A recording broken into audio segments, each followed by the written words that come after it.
Good afternoon. Welcome to the Simmons Center for Global Chicago webinar on our interns presentation on a guide to social media. I'm April Donnellan and really happy to have you here. We have a program that our interns have put together, and I'm going to play that back for you all. And then we would encourage you to please ask questions. We have time for that, and we will have our interns on live to be able to answer questions if you have any. So please just go ahead and type questions into the Q&A box at the bottom of your screen. And we are recording the program so that we'll be able to share it afterward as well. So with that, I will begin the intern presentation program.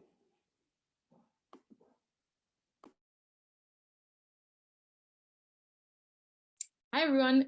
So we are the Simmons Center interns, and you've heard about the intern program from April and Joan. So with the projects that we've gotten from some of our members that are already asking for our help or submitting project requests, the trend that we've seen is that a lot of people have asked for support specifically with social media or marketing. And so we thought it would be helpful to sort of give you all just a rundown of the different social media platforms that we have different levels of experience with, that a lot of the members that have asked for social media help have been requesting support on, and just give you some tips on how to use each platform specifically best, given like its differences and the type of post that they're best for and the type of goals that your organization has. And so we're just going to go through a list of some of the platforms that we use most and give some of our experience and some of our insight into what works best for each one. Partially, based on experience we've already had with some of our members and the type of thing that they're trying to do. And then we're going to give some general just do's and don'ts, and give you all some resources on other things that you can use to kind of supplement those social media platforms. So for graphic design and for organization and things like that. So we're going to get started with Instagram, and I will pass it over to Grace.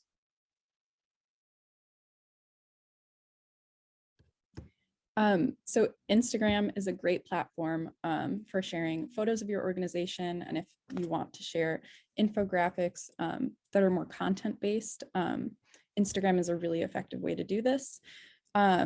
It's great for quick and easy to digest content. Less is more. Oftentimes comments between 2 to 3 sentences are the most effective to accompany a post or a photo. In addition, Instagram works really well for tagging other companies or organizations to really reach out to a broad network of organizations and people. And so in this way, creating a really catchy caption in just a couple of sentences works well to share information about your organization.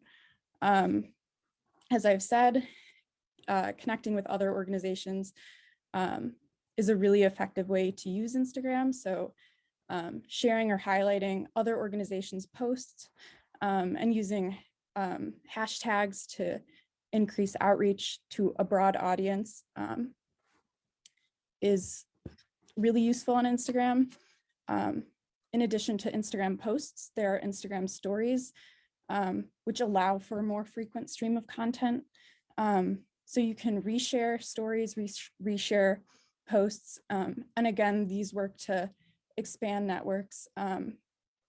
And stories work to, or you can use stories to increase engagement through polls and questions and quizzes, which really allows for interaction with Instagram followers, and again, expanding a network of other organizations and other people. So yeah. Okay, so for Facebook is sort of a platform that you can use to share like more information Instagram usually is used in order to sort of share really like small amount of information, but Facebook you have more room, just because people are able to engage with it more, because it's easier to just literally see more words.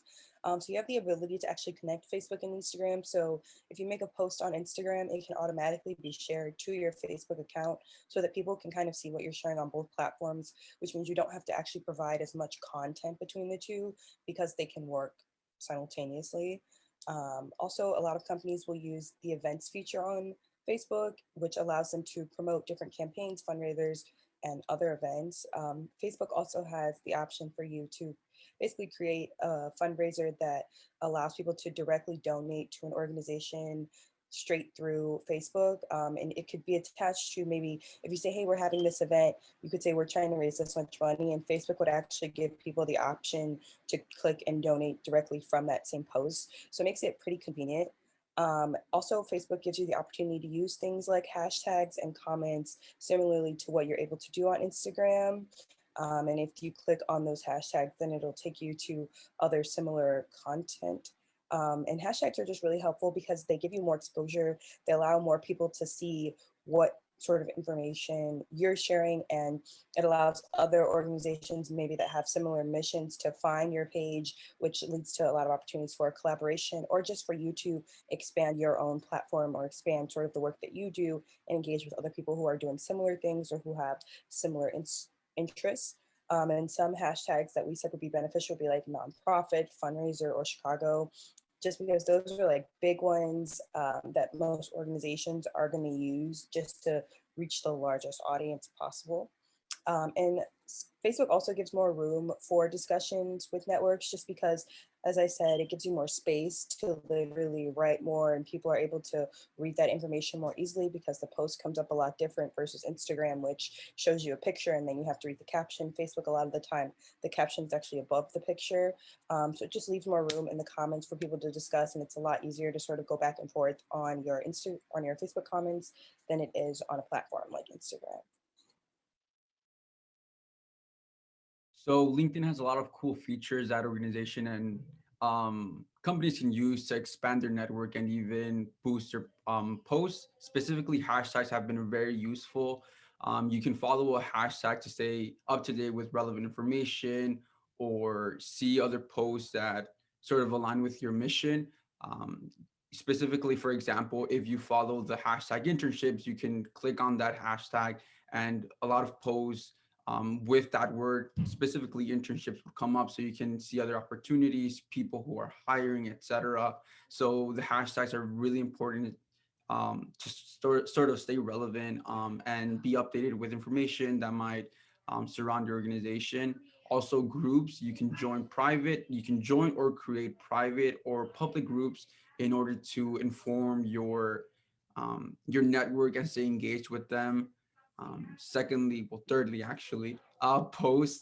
So companies can post and boost their posts through hashtags and comments and tagging people. So specifically, in order to boost your posts on LinkedIn, it's important to tag the people you're collaborating with. This way, you're able to expand your post by reaching to their own network as well. So you make double the impact.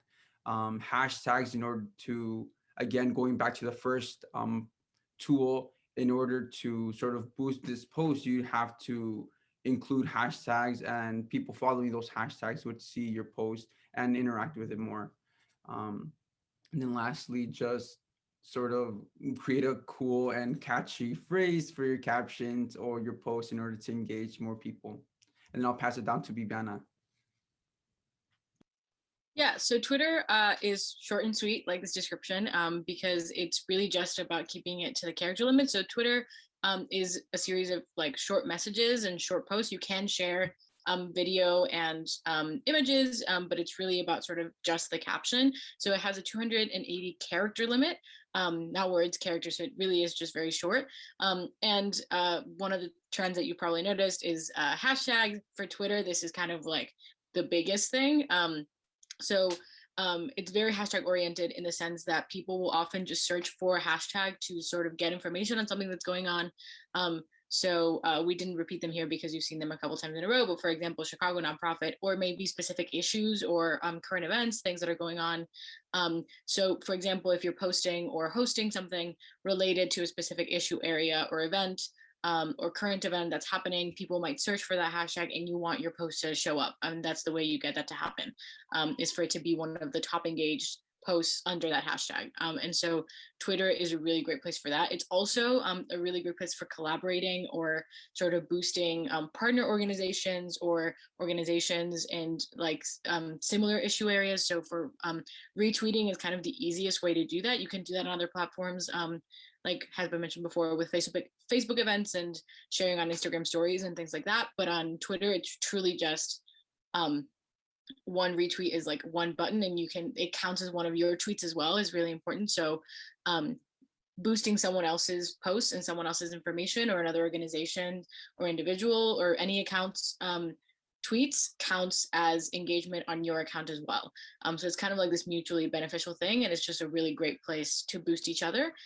It's super easy to do, and is a great place to sort of coordinate as well with organizations that you collaborate with. So for example, if you were doing something that and a Simmons Center intern kind of supported you in your project, then the Simmons Center might like promote that project, and you might promote the Simmons Center. It's things like that.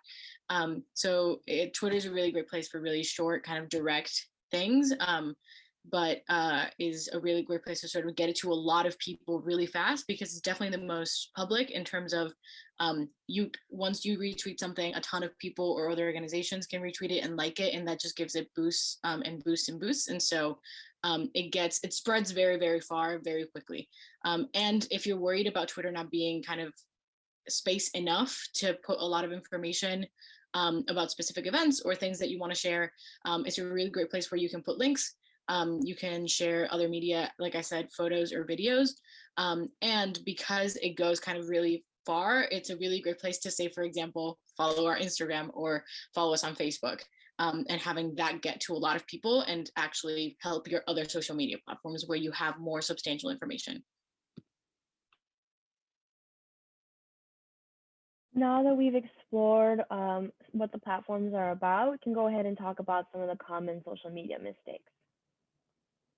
So some things that people commonly do is not have a marketing strategy.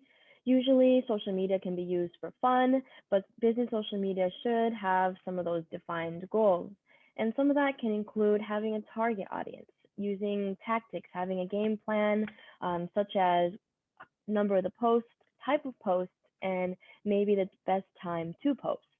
Having a budget is important, of course. Budgeting, like which team members should be responsible, how much time they should be allocating to the social media platforms that we have, and how we're going to be boosting the post, which we've talked about for each platform, whether that's hashtags or retweeting. It's very important. And of course, we're going to see the metrics to track the success of what we're doing. The next one is kind of our target audience, like which is what we were talking about.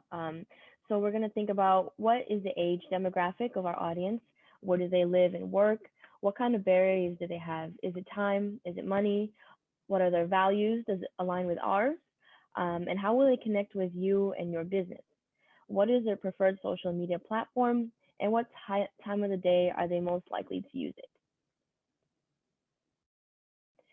Another common mistake is treating each social media platform the same. We've kind of heard an overview about what each one is about, but Facebook, most businesses prefer it as a platform because it has a big emphasis on engagement. You can track your engagement, and then you can also see like comments, shares, messages, and also you can leave reviews onto businesses. So that's a great way to see where you're at with your following.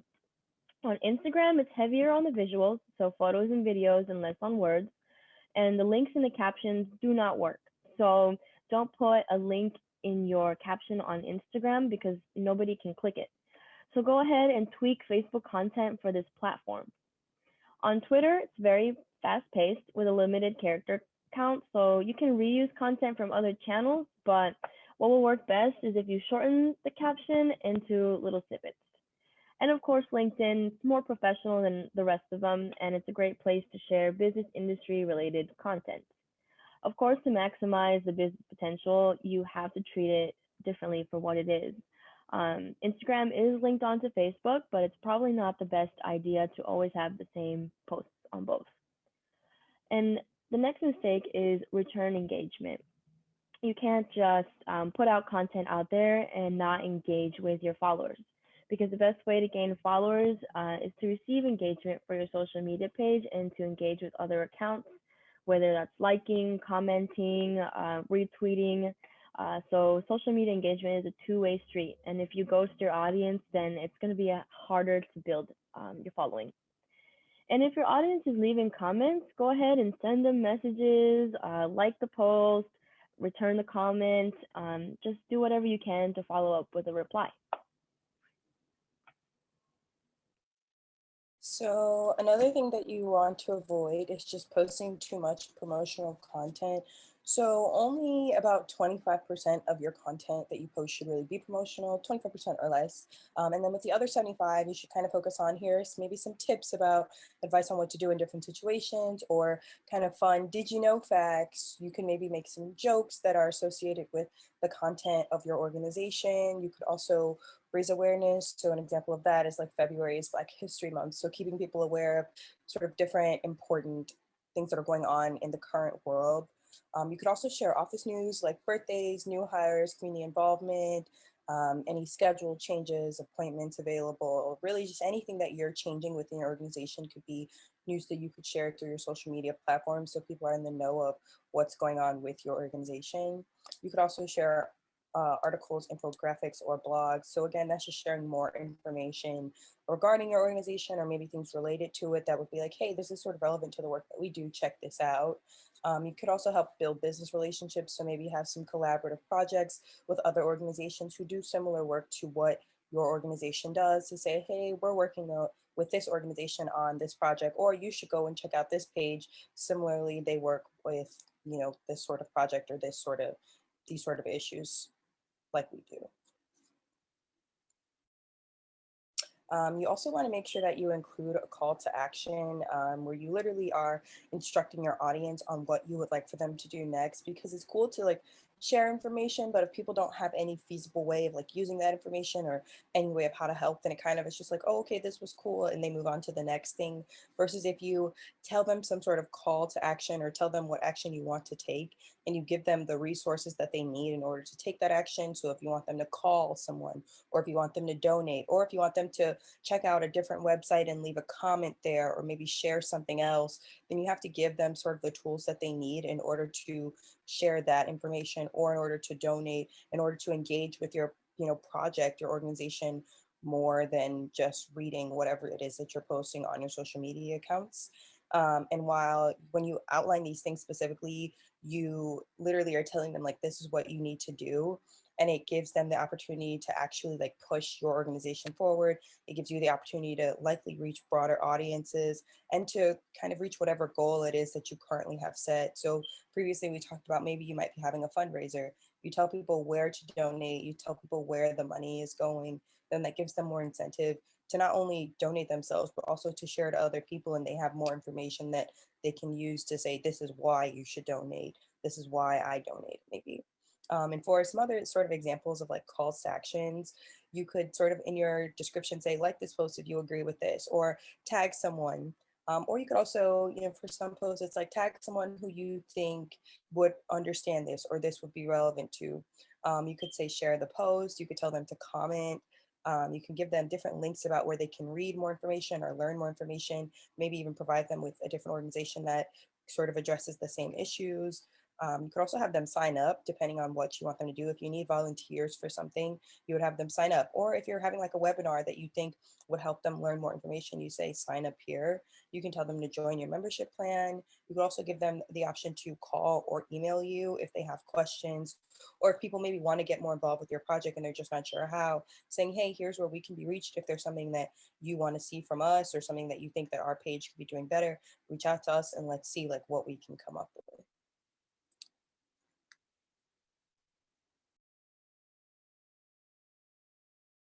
So since we've discussed a number of social media platforms, there are also plenty of marketing resources available. So the three that we're going to discuss are Canva, Hootsuite, and Later. So Canva is a great resource for creating infographics, posters, and a number of other marketing materials. In addition, it's free. So it's really useful if you want to, use it as a reliable, accessible resource. Specifically, Canva is a great resource for creating Instagram content. There are a number of templates to create Instagram posts if you want them to be more content or informational based, so that users can swipe through and read more about your organization or specific facts or projects that the organization is working on. In addition, Canva has templates for Instagram stories, which is really useful if you want to, stylize the content that you want to share. And overall, I've included a photo of the different resources that Canva provides. It's just a really useful resource, I guess, for social media, but also just creating posters or flyers or anything about your organization.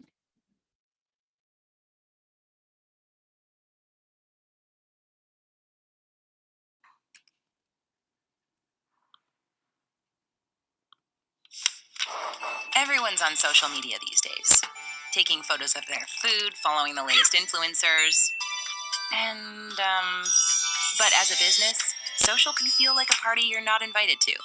Some brands are out there sharing cool stuff, meeting new customers, and growing their business. So why not yours? With Hootsuite, you can join the party with one easy-to-use platform that grows with you and your popularity. Schedule content in advance and see what's working across the social networks your customers use. You can also use Hootsuite with the tools you know and love, like Google Drive, MailChimp, and Dropbox. Find new customers by joining in with conversations about your brand and automatically boosting your most popular posts to a wider audience. Easily create and publish stuff people will love by tracking trends and creating amazing content from a variety of sources and stock images. Then see the results of your social activity in one easy-to-understand report based on the numbers that matter to you. Hootsuite also helps you keep up with social with access to free courses and articles that cover the latest trends, strategies, and tactics. Join the party.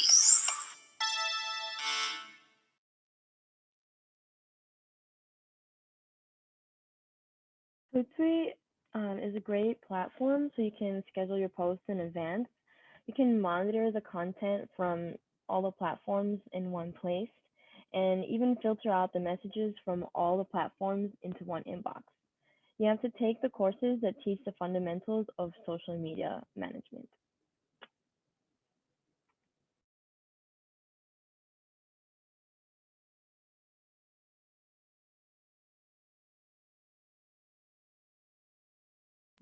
So Later is a cool app that helps companies and organizations stay organized, but also save time. For example, it's a great way to organize multiple social media platforms. Um, this Later helps post, make posts on several social media platforms, which helps organizations save time and avoid the constant updating of captions, uploading pictures to create the same post on a different platform. It also helps you schedule a specific time frame in order to make a post during that time. So, for example, if you're busy and you want a specific post to be released at 3 o'clock p.m. Tomorrow, you can schedule that without having to worry about going back to the app and sort of releasing it yourself. Again, the hashtags are really important throughout social medias. So Later also has suggestions on what hashtags you should use in order to reach broader audiences. And it also gives you statistical data on when to post specifically by informing you of when your followers or other users are mostly active.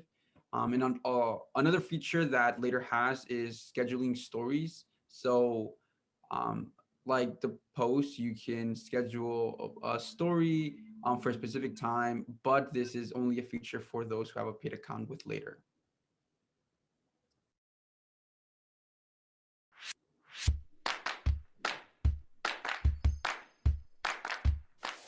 Consistently posting across multiple social media platforms can help you save time, streamline marketing campaigns, and reach new customers. With Later, you can post to Instagram, Facebook, Twitter, and Pinterest. To add new social profiles to your Later account, click a plus sign from the calendar page's top menu. Before you start scheduling, you'll be asked to provide some information so Later can connect with your profile. Unlike Instagram, any Facebook, Twitter, and Pinterest posts from Later will auto-publish without any extra setup. To start planning cross-platform posts, first select the profiles you want to publish with. Next, drag and drop your media item on the calendar. You'll have the option to add a caption that will be included for all the posts. It's best practice to tailor captions and settings for each platform. For example, Twitter posts can be no longer than 280 characters. Facebook posts can contain links, and a board must be selected for a Pinterest pin. Like captions, your media will likely need to be updated. To open Later's editing tools, click Edit. Use the guidelines provided to crop or adjust for each platform's image sizing and video length requirements. You can further customize the media by adding text or filters. On the calendar page, colored borders will show which profile a post is scheduled to. To view or hide a social profile's upcoming posts from your calendar, click the X to remove or the plus to include. Remember, you can always edit any individual post before it publishes. When you expand beyond one social platform, Later's cross-platform publishing will help keep your social marketing on brand and on schedule.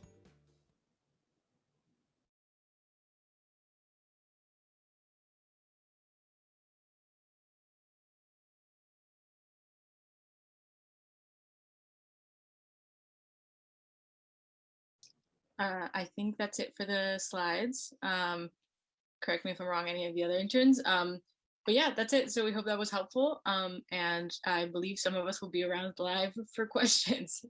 So yeah, thank you all for watching.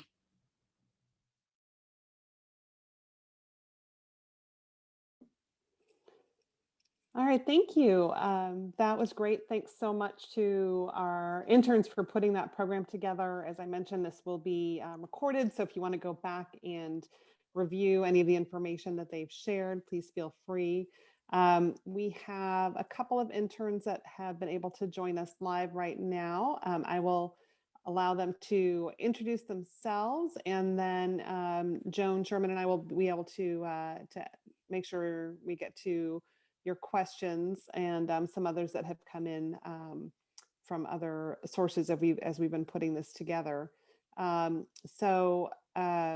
Maybe Joyce, do you want to start with an introduction of who you are, where you go to school, and then maybe just to kick it off, if you could talk about a social media project that you've had a chance to work with, whether it's through the Simmons Center or some other place.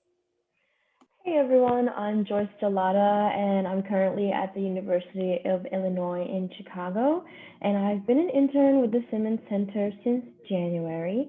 And before even that, I've had another internship where we worked on a few social media projects, kind of creating promotional content for a nonprofit organization, and using that to help out with like fundraising challenges for HBCUs, historically Black college universities.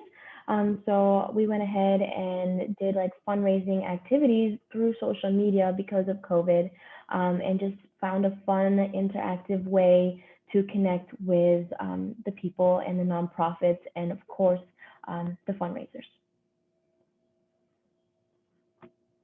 And I'll pass it on to Grace.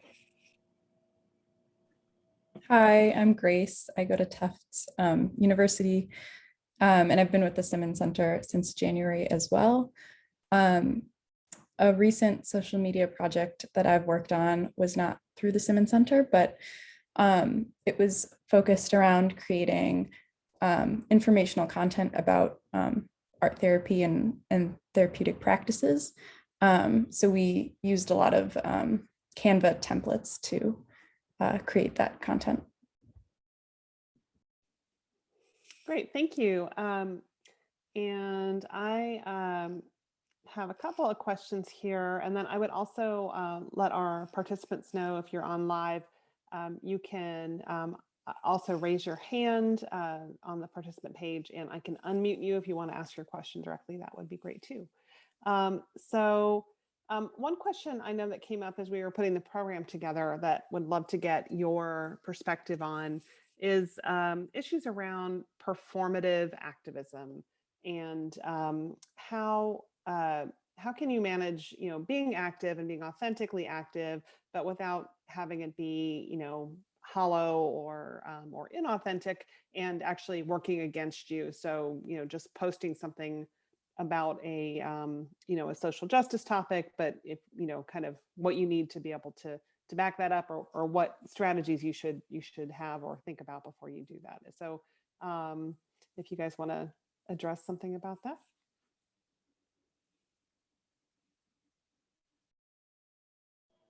Yeah, absolutely. I think one of the things that we talked about is genuinely being able to post stuff about justice if you believe in it and not just doing it because it's what's popular.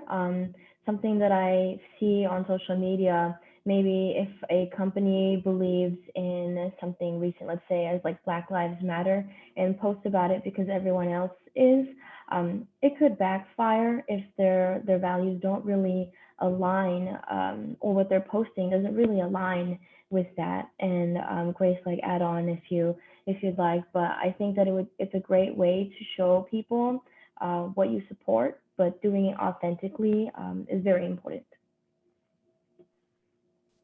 Yeah, I think building off of what Joyce said, I think Taneha mentioned this, having a clear call to action is really important. So yes. Great. So another thing that came up in the presentation was, being aware of the target audience's preferences and habits, and when you're kind of choosing which social media platforms to engage with. Do you have any tips on how you can kind of determine how to best reach those that audience, and understanding what your target audience's preferences are in the social media scape?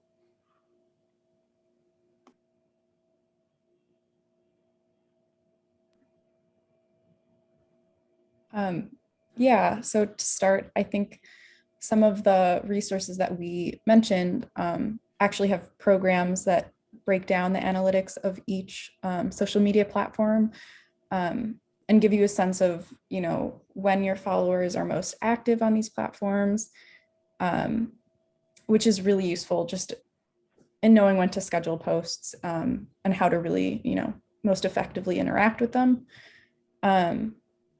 Joyce, I don't know if there's anything in addition that you would like to mention. Yeah, on each social media, like I believe Facebook has an insights panel if you have a business Facebook page.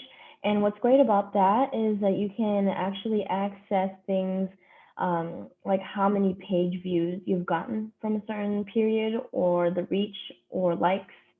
And it actually shows you about post engagement.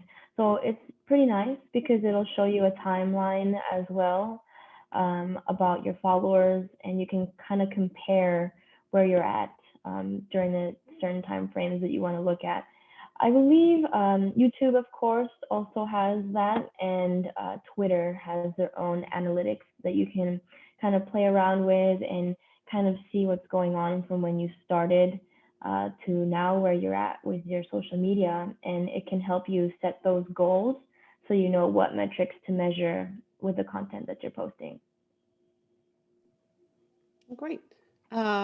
So one other thing I wanted to just clear up, you all mentioned Canva and Hootsuite and Later as tools that you might use to better to create better posts and also to automate some of the engagement. Do you know if there's a cost to these tools, or are there nonprofit discounts? Are there ways to access these types of tools without investing a lot if you're a scrappy nonprofit?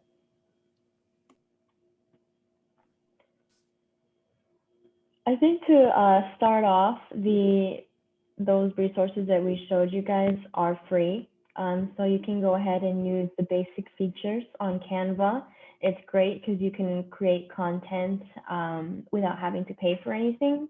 Just personal experience using Canva, there is a pro plan, I believe it's called, and that just basically upgrades you to either download other features that you might not be able to use, like editing photos. There's an option to edit the background of a photo, or to add more members into your group. So if you want to have each member has a profile, you pay a little bit extra for that. But as far as like the basics of each of them, they are free to use, and I believe so. Yeah, again, building off of what Joyce said, there, I think for all their paid subscriptions that include more, whether that allows you to connect more social media accounts to, a Hootsuite account or a Later account, or how many posts you can use through these resources. But yeah, just to reiterate, I believe that all have a free package as well. Great.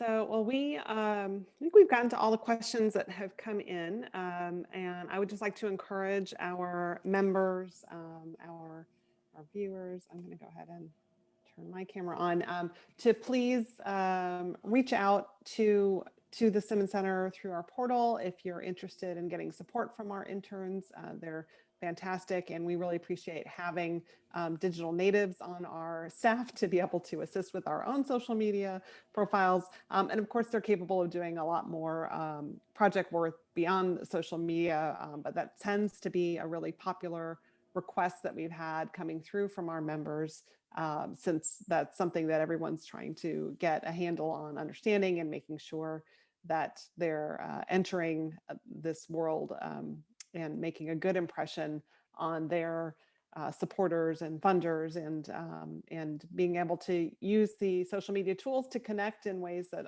promote collaboration, which is what the Simmons Center is all about also.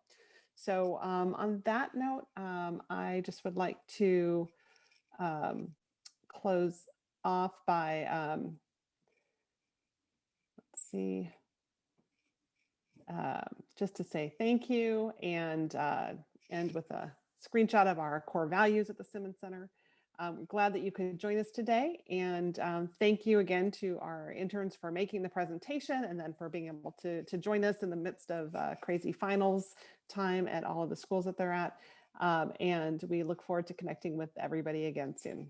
Thanks for coming, everybody.